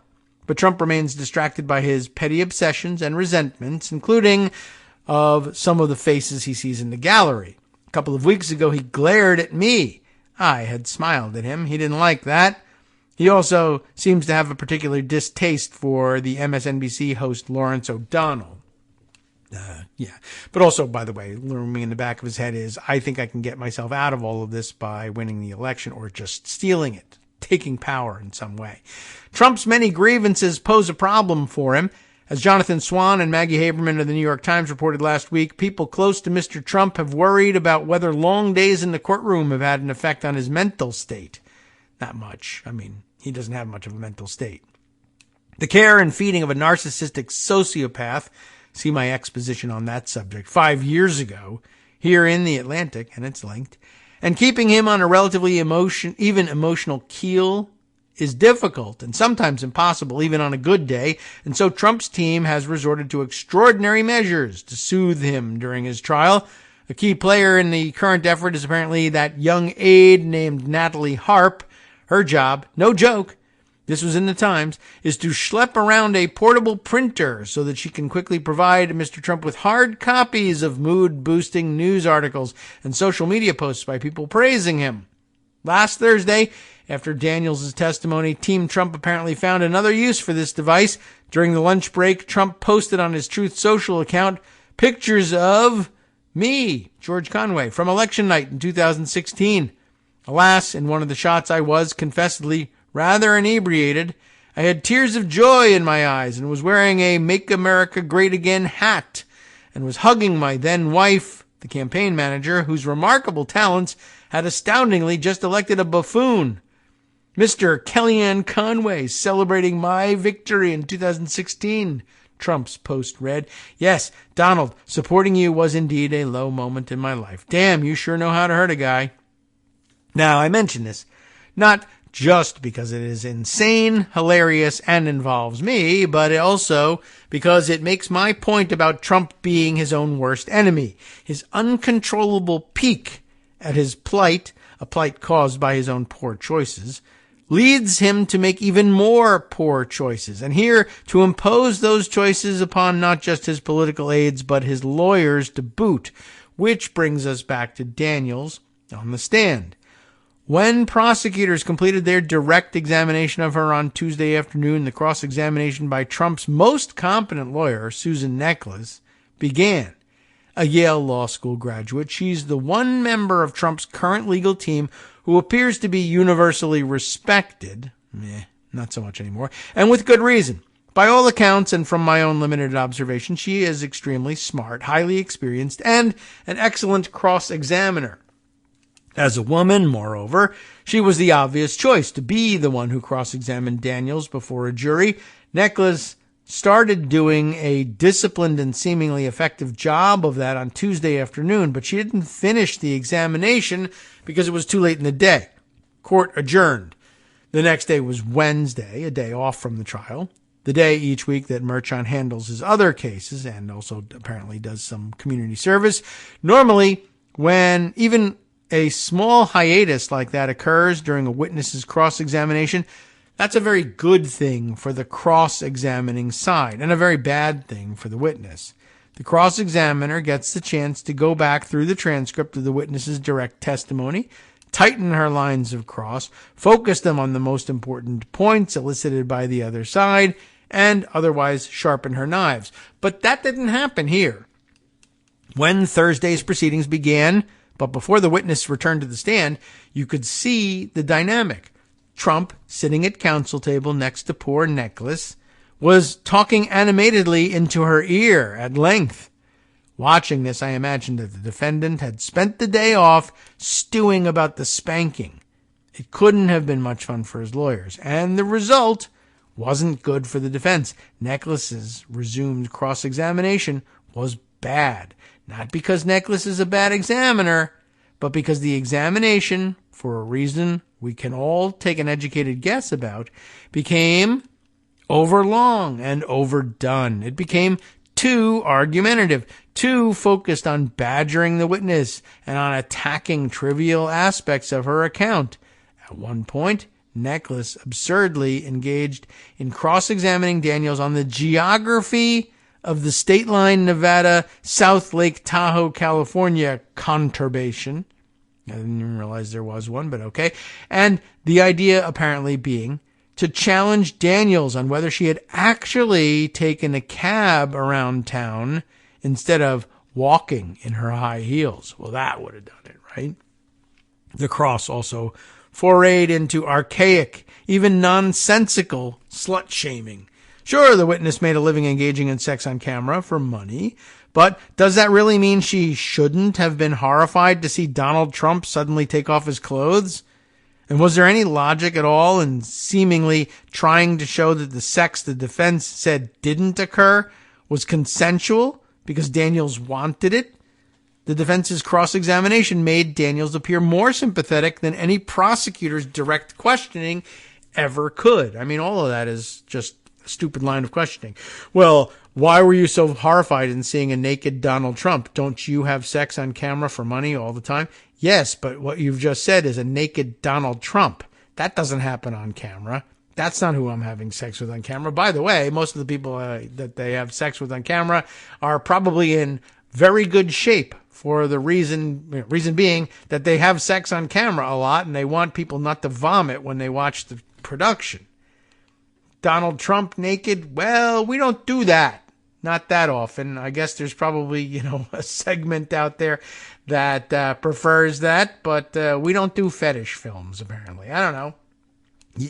That, and of course, the absurdity of saying, well, we deny that this sex ever took place. But if it did, didn't you actually want it? Well, what is that supposed to mean? Anyway, great. So they did a lousy job with that. And like with everything Trump touches dies, or at least turns to crap. Poor Susan Nicholas, who's supposedly an accomplished lawyer and went to Yale and yada yada, ends up looking incompetent on behalf of her client. But at least she can point to that and say, he made me do it. Anyway, worse than ruining the whole case, it emboldened Daniels. She's a smart woman. Remember, Trump actually says so, right? Or at least it's alleged. He denies the whole thing. You remind me of my daughter because she's smart and beautiful. All right. Well, how smart is she? Well, apparently she's at least this smart. Daniels is a smart woman, and she's clearly strong-willed with a sharp, quick-witted tongue. Normally, it's not a good idea for witnesses, even smart and tough ones, perhaps especially smart and tough ones, to fence with lawyers too much on cross-examination. Witnesses tend to lose credibility when they do that. But the belabored and argumentative nature of this cross-examination gave Daniels some running room, and she took every inch of it. At one point, for example, Nicholas asked a question about Daniels' history of writing porn scripts containing phony stories about sex that appear to be real, obviously implying that Daniels' story about Trump in the hotel room was fake, like the scripts. Daniels' devastating retort, the sex in the films, it's very much real, just like what happened in that room. Ooh, okay. At another point, Nicholas attacked Daniels for selling merchandise about Trump's indictment. Nicholas saying, again, you're celebrating the indictment by selling things from your store, right? Daniels says, not unlike Mr. Trump. And then, this jewel of an exchange in which Nicholas got zinged once again, and by unsuccessfully moving to strike the zinger, drew more attention to it. Nicholas says, okay, even though you tweeted and celebrated about him being indicted, you have no knowledge of what he was indicted for? Daniels says, there was a lot of indictments. Oh, Your Honor, I moved to strike that. And then prosecutor Susan Hoffinger saying, it is responsive, Your Honor. And the court says, it's responsive. Overruled. I'm pretty sure I saw some of the jurors struggling at times to suppress laughter as I was. Simply put, Daniels wiped the floor with Necklace. But I don't blame Necklace. If I had to guess, and I'll admit I'm speculating here, I'd say that a lot of what Necklace did on Thursday was against her better judgment. To my mind, the cross-examination would have been orders of magnitude better if it had confined itself mostly to the two questions Necklace asked toward the end of it. You know nothing about the business records, right? You know nothing about what the defendant does or does not know about those business records, right? At the end of the day, those were the questions that mattered most, to which Daniels' answers had to be and were no and no. But that testimony got lost in the mix with everything else thanks to Trump's easily bruised ego. There you have it. I thought that went, it was longer than I thought, but I think that does illustrate exactly what a lot of legal observers are seeing coming out of this thing. This is wrecking Trump's credibility. This is going to, in all likelihood, end in a conviction and then therefore in a banner headline in the New York Times of all places. That's one of the beauties of having this trial taking place in Manhattan. The hometown paper is the New York Times. And when there's a guilty verdict, it's going to have to be splashed across the front page of the New York Times and therefore almost every other newspaper in the country as well. Plus, of course, he's just demonstrating that his defense in the rest of these cases, whenever they take place, is likely to be as incompetent, if not worse. He's going to make his best lawyers worse by insisting that they defend him in his preferred style, and that's going to land him in trouble. Okay, so that was helpful and illustrative. There are other courtroom developments of some interest. Perhaps we'll read this short one, and then, depending on, how much time remains, lots of other things that we can share with you as well. We'll choose a direction in just a moment. Oh, I should have opened this in a separate window. We'll see if we can do that. But as mentioned earlier, Rudy Giuliani was mentioned in Greg's roundup. This also having to do with his continued disintegration. Rudy Giuliani sued by his former lawyer and accused of all things, failing to pay his $1.36 million legal bills, as eventually Trump will likewise be sued for failing to pay. This from Michael Sisak in the AP. Rudy Giuliani's former lawyer sued him on Monday, alleging the ex-New York City mayor had paid only a fraction of nearly $1.6 million in legal fees that he's racked up from investigations into his efforts to keep Donald Trump in the White House. It was a dumb idea to try to defend Trump, and even dumber to believe that Trump would pay for your defense, Rudy. He's not paying for anybody's defense, including his own. Robert Costello and his firm Davidoff, Hutcher and Citron LLP said Giuliani has paid them just $214,000 and still has a $1.36 million tab. Giuliani's last payment, according to the lawsuit, was $10,000 on September 14th, about a week after Trump hosted a $100,000 a plate fundraiser for Giuliani at his Bedminster, New Jersey golf club. That's pretty amazing. Oh, I'm sorry. And I'm like, boy, that does seem like an awful long time ago. This is an older article from September of last year, making the rounds again. I don't know. So I guess it's not new news. I thought he was being sued. I don't know. Maybe I didn't register the news that he was being sued at the time. Or maybe I thought a different lawyer was suing him, or there was some additional claim being made, but maybe we just never entered it onto the record. But I'll assume that we did, and assume that things have not changed a great deal either. But I guess somebody must have been circulating this. Oh, I wish I had remembered to put aside the social media feed that had likely put it in front of my eyes so that we would have some context as to why they were bringing this back up again. But it's good to remember, and it's, it doesn't really need to be looked into any further than the fact that the headline exists. But that was a nice little nugget that Trump hosted a $100,000 a plate fundraiser in September of 2023, and the net out of that was $10,000, making it all the way to the lawyers. So, I mean, one plate alone should have resulted in 10 times that amount of money making it into the hands of his lawyers. And $100,000 a plate means 10 plates raises $1 million, and 13 plates pays off the rest of the legal bill. That was almost certainly the case, right? These are probably tables of 10. So 2 tables should have raised the amount of money that was needed to pay off the lawyers, plus had some left over for whoever wanted to grift it. But it didn't happen. I wonder how much was raised at that thing. And of course, almost all of that went into Trump's pocket because he ruins everything and leaves his allies even deeper in trouble than they began.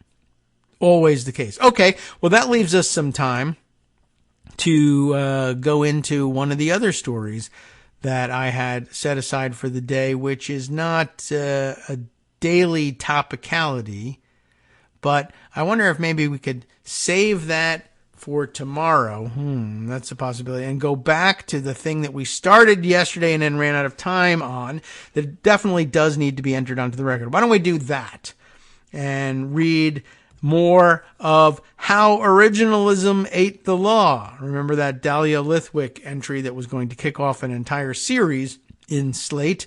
And let's take a look at it, although that means also reading the pocket version of it, which will also make it difficult for us to jump back to where we stopped. But we'll just start over because we didn't get all that far, right? America, Dahlia Lithwick is writing, is being led astray by a small handful of folks who are drunk driving on originalism, remember? And not in the funny Marx Brothers spin around in circles way, right?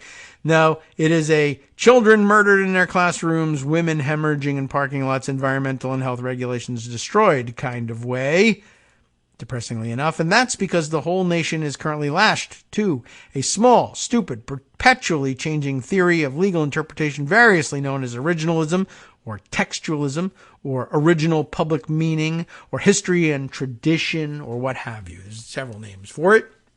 But the theory, that is, unless you were born in the 1990s, younger than you are, whatever the current flavor, originalism, and its ever-growing progeny hold, that judges and justices should ignore every interpretive methodology judges once used to understand a legal text in favor of free-floating feelings about history.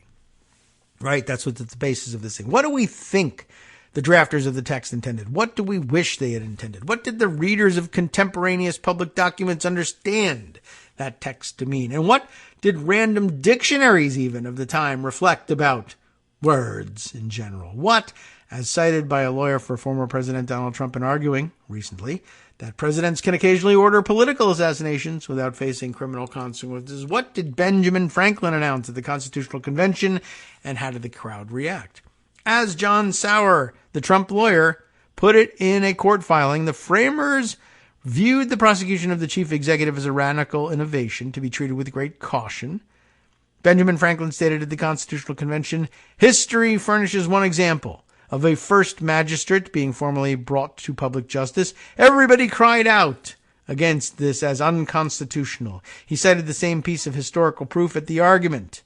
I would quote from what Benjamin Franklin said at Constitutional Convention, which I think reflects best the founders' original understanding and intent here, which is, at the Constitutional Convention, call it, remember that was like, what did he even mean by that? He doesn't actually say what the quote was, not in this retelling of it. Call it perhaps standing O originalism.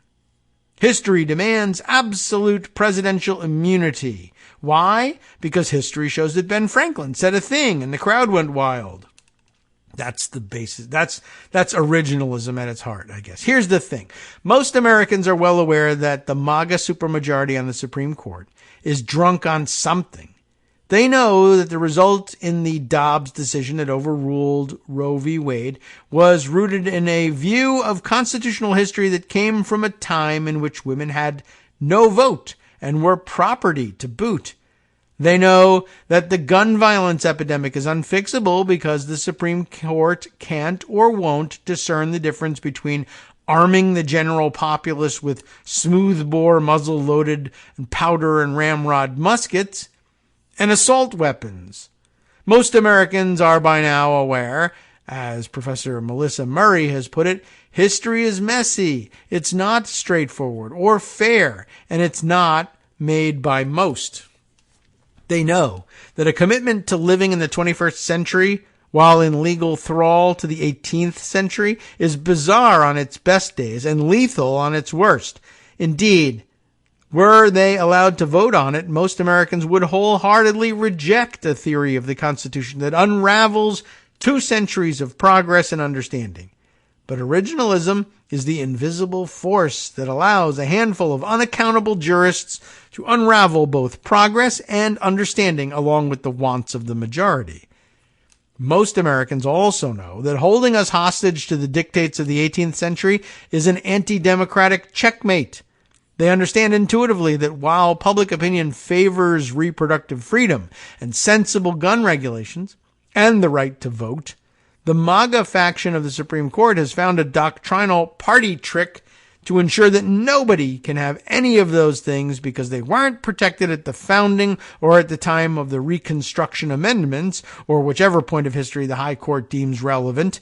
It varies from time to time. In the single most horrific case in the horrific term at the Supreme Court, gun rights zealots argued that a man who had lost the right to possess a firearm as the result of having beat up his girlfriend should be allowed to possess that firearm because historically domestic abusers were not disarmed. In October of 2022, a federal judge in West Virginia ruled that the federal ban on possessing a gun with its serial number removed was unconstitutional because, as the judge wrote ruefully, a firearm without a serial number in 1791 was certainly not considered dangerous or unusual compared to other firearms because serial numbers were not required or even commonly used at the time. I mean, come on, duh. This is the world we're living in. It is the world we are acceding to inhabit. Shackling one's understanding of the law to the drunken methodology of originalism doesn't simply ignore the technological realities of modern life, like serial numbers and bump stocks and the vagaries of online content moderation. It also turns every judge and lawyer into a part-time Revolutionary War reenactor and part-time recreational archivist whose bare bones understanding of history tends to become immediately obvious. As the Supreme Court burns down decades of doctrinal progress and a century of modern government, it leaves only skid marks in its wake. What's a judge to do? She must make her best guesses about whose history matters and wait to see what the history oracles will permit. No system of law that relies on stability, predictability, and consistency can function when history means merely whatever 5 amateur historians decide it means at any given moment. And the test itself keeps morphing. Original intent to now original public meaning, to text and history, to history and tradition. Now tradition is under fire from the right because it might modernize the law a tad too much. So we're due for another round of refinement. Having leapt seamlessly from text and meaning to history and tradition, one can only wonder what's next. Fish and chips, and then on to salt and pepper. The test for what counts as eternal and immutable history just keeps on evolving. Ironically enough, I would add. Americans are dying because of this bad history, yes, but they are also dying because originalism has developed such a profound stranglehold over the modern courts that even liberals are attempting to win this uncertain game of spinning the historical roulette wheel to make an argument. In Trump versus Anderson, the recent Supreme Court argument about the state of Colorado's efforts to remove the former president from the ballot due to his participation in an insurrection, Regiments, battalions, and armies of historians came together to debunk the president's fatuous reading of the 14th Amendment's disqualification clause. We will win at history, they told themselves, and thus we will win the argument. Well, they won the history, but still lost the argument, because not only is originalism sufficiently malleable and inchoate that it allows for almost any cherry-picked text and any wisp of history to be determinative, but also because, as Justice Elena Kagan famously quipped at her confirmation hearings in 2010, in a sense, we are all originalists now. She has since repudiated that comment. What Kagan came to understand in rejecting originalism was the very agreement that all legal interpretation is reduced to a Sherlock Holmesian effort at pecking through history is a sucker's game. Because the kingmakers at the Federalist Society pick the judges, and then the judges pick the history. Originalism has morphed from a methodology in which judges strive to locate what history demands into a methodology in which originalists decide which history counts. This all happened in the course of a very short few decades. It happened because an entire Potemkin village of originalist academics, originalist law review articles, originalist theories, chiefly funded by very contemporary oligarchs, was built up to present it as a reversion to the way things always were, as opposed to a revanchist attack on modernity itself, an attack on the common law itself, and an assault on the idea of a pluralist, expansive vision of liberty. Originalism is a modern-day lie about history that presents itself as historical, and originalism, marketed in the 1980s and 90s as, at bottom, a theory of judicial restraint, has now become an uncontrollable and unpredictable Tasmanian devil that has gobbled up decades of precedent, the regulatory state we had built to ensure that we have clean air and drinkable water, and the line between church and state, perhaps most viciously. Originalism has chewed up and spit out the 13th, 14th, and 15th Amendments, the very history that was committed to text in order to protect the idea of a pluralist, generous, and expansive vision of liberty as the country finally ended the atrocity that was slavery. From netrootsradio.com. You have been listening to Kagro in the Morning with David Waldman. Just to sum up here, one last sentence here. As Justice Ketanji Brown Jackson had pointed out on more than one occasion, the use of history itself to erase history is now a central part of the originalist project. There's more, much more. We have more days to discuss it. But now, time for Justice Putnam to discuss the events of the day next, right here on Netroots Radio.